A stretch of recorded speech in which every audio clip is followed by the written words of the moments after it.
Hi అండి. ఇదైతే నిన్న తీసిన మినీ బ్లాగ్ అండి. ఇక్కడ నేనేం చేస్తున్నానంటే కోడిగుడ్డు పులుసు వేసుకుని అన్నం తింటున్నాను.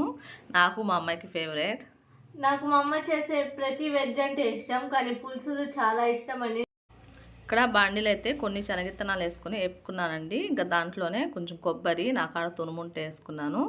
నానబెట్టుకున్న చింతపండు వేసుకున్నాను. అంటే ఇందులో విత్తనాలు లేదు కాబట్టి వేసుకున్నాను. ఇంకా దాంతోనే ఒక టమాటా మెత్తగా మిక్స్ చేసుకున్నాను. ఇక్కడ తాలింపులు అయితే కొంచెం జీలకర్ర వేసుకొని సగం ఉల్లిపాయ 2 పచ్చిమిర్చి వేసుకున్నానండి. అది కొంచెం వేగినాక అల్లం చిన్నులపాయలు మసాలా వేసుకున్నాను. అది వేగినాక కొంచెం పసుపు వేసుకొని కలిపేసుకొని మిక్సీ వేసుకున్న పేస్ట్ వేసేసుకుని ఆ పచ్చి వాసన పోయేదాకా అయితే కాసేపు మగ్గనిచ్చాను, ఒక 2-3 నిమిషాల పాటు. దాని తర్వాత మనం టేస్ట్ సరిపోయేంత కారం, సాల్ట్ వేసుకొని ఒకసారి కలిపేసుకున్నానండి. చింతపండు మిక్స్ చేసేసుకున్నాను కాబట్టి మనకి పులుపుకు సరిపోయినంత నీళ్ళు వేసుకుంటేమే, దాని తర్వాత ఉడకబెట్టిన కోడిగుడ్లకి ఇలా ఘాట్లు పెట్టుకొని వేసుకుంటేమే, కొంచెం ధనియాల పొడి, కొంచెం కొత్తిమీర వేసుకొని 5 నిమిషాలు మరిగినాక తింటే చాలా బాగుండిద్దండి. ఈ వీడియో నచ్చితే లైక్ చేయండి, మా ఛానల్ని సబ్స్క్రైబ్ చేసుకోండి. ఏమని చెప్పాలంటే కామెంట్ చేయండి.